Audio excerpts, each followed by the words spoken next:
Et puis, je me rappelle de l'armistice. Maman travaillait dans une lingerie d'un hôpital militaire à ce moment-là. Comme mon père était mobilisé, évidemment, il fallait que rentre un peu d'argent. Et puis un jour, je vois tout le monde en larmes et les gens disent c'est l'armistice. Et pour moi, l'armistice, ça ne pouvait être que la victoire. Alors ça me paraissait étonnant et en même temps, ça me paraissait un événement formidablement heureux. Et puis il a fallu qu'on m'explique que c'était l'armistice, mais que c'était la France qui était vaincue. Et que c'était vraiment l'horreur. Et puis les gens le vivaient un peu par comparaison avec d'autres pays.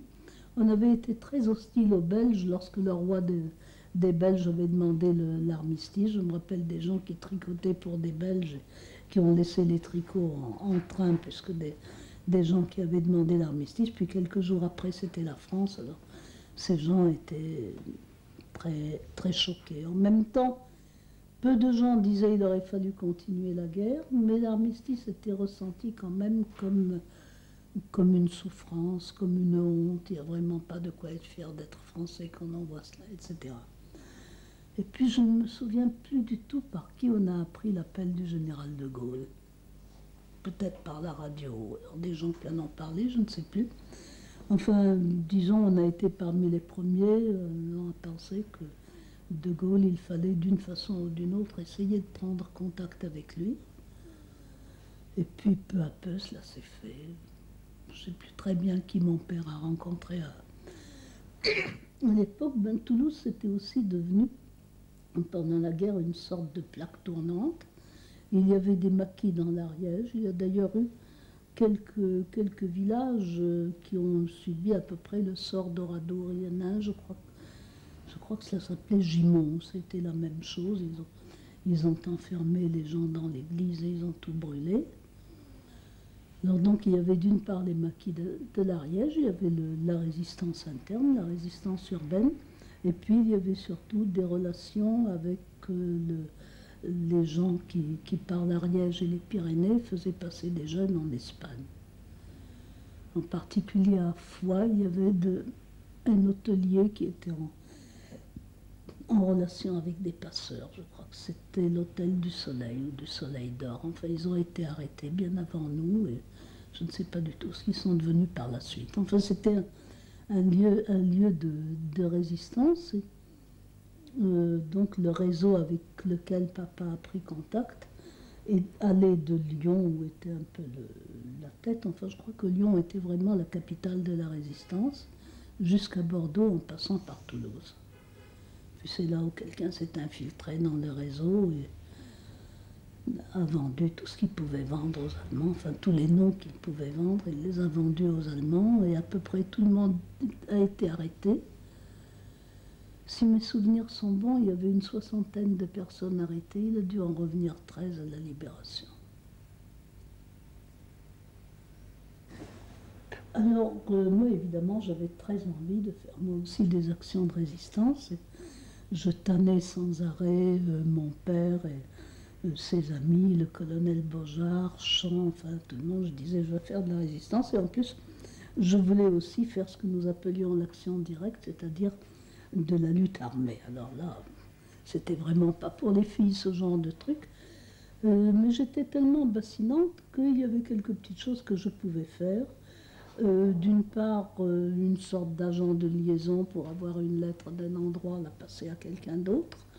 Rechercher des boîtes aux lettres, c'est-à-dire des lieux fixes. En général, c'était des petits commerçants, des bistrotiers, une marchande de journaux, qui acceptaient qu'à l'occasion, on vienne leur porter une lettre ou un message oral pour le transmettre à quelqu'un qui viendrait se présenter en disant je suis un tel, et une phrase idiote du genre aujourd'hui il fait plus beau qu'hier mais demain il va pleuvoir, enfin n'importe quoi de ce genre. Et quand il se faisait ainsi connaître, on lui remettait la lettre ou on lui transmettait le message qu'il y avait pour lui. Bon, jusqu'au jour où il y avait un pépin, où c'était la Gestapo qui se présentait à la place de Jojo, qui devait dire que les carottes étaient cuites ou qu'il allait faire beau demain. Et à ce moment-là, Les commerçants qui avaient accepté étaient déportés. S'il survivait, là, au moins, il pouvait dire qu'il était résistant.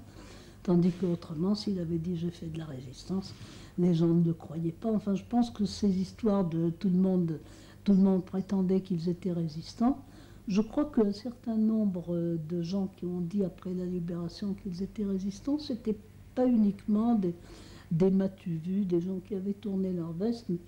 Donc, quand on était résistant, on ne portait pas de badge, et puis on ne faisait pas signer de feuilles d'adhésion au mouvement de la résistance. Donc, beaucoup étaient en effet des gens qui n'avaient pas parlé de ce qu'ils faisaient. Alors, il y avait cela, et puis ce qui intéressait les gens du réseau, puisqu'ils étaient liés avec Londres, c'était d'avoir le maximum d'informations sur l'endroit où les Allemands avaient des entrepôts et sur le matériel qui voyageait par le train, savoir quels étaient les wagons qui allaient où.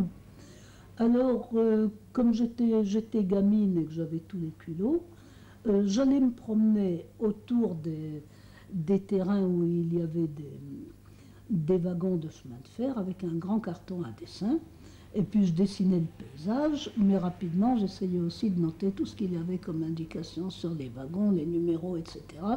Jusqu'à ce qu'une sentinelle arrive en hurlant « Los, los, raus ». Alors je le regardais avec des grands yeux, mon sourire le plus séduisant, « Verboten, ja, raus ». Bon, alors je partais. J'allais un petit peu plus loin, toujours avec mon carton à dessin. J'avais encore de la chance, je dessinais pas mal à l'époque. C'est-à-dire que s'il avait regardé le carton à dessin, c'était des aquarelles qui n'étaient pas des pièces de musée, mais enfin, qui se défendaient.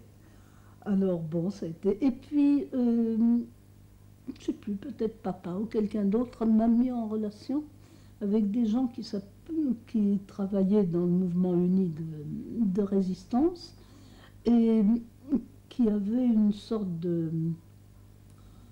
comment dire, de service social, d'aide aux emprisonnés et aux familles. Alors, on faisait des colis, enfin, vous voyez, tâches bien féminines traditionnelles, et puis on allait les porter aux portes des prisons pour les gens qui n'avaient pas de famille, ou bien où toute la famille était arrêtée